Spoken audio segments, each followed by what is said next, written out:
La cocina ingeniera también.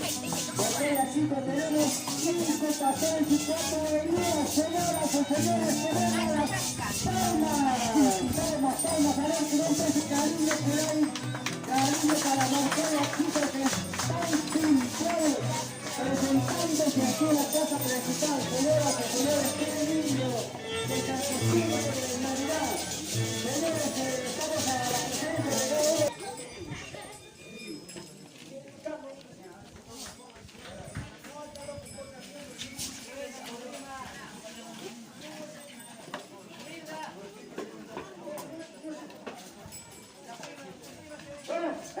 palmas, señores, palmas, ¿qué pasa? No hay cariño, muchas gracias, dando el flor al señor alcalde por el día del aniversario de nuestro distrito como capital del distrito. Gracias, señoras y señores, muchísimas gracias a cada uno de los pastores que venían, y a los ventacos también, al capataz, que está también extremadamente.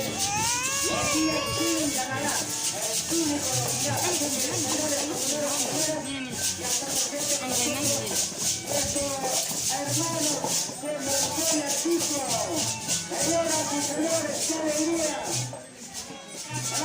Puntual, ya empezamos a nuestro ceremonia al día, aquí en la casa principal del día que queda todos en la población, nadie que no de casa. Así que para todos los agradecimientos, señores, señoras, gracias a los hermanos que nos pueden recibir, que pasa también para hacer un buen regalo, así que estamos bienvenidos, señoras y señores, una vez más. Hay que explicar que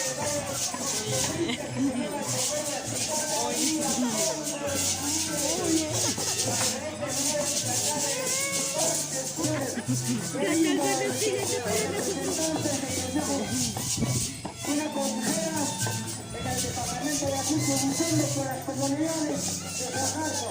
Y sí, señores, gracias a ellos también me están ayudando con consulta.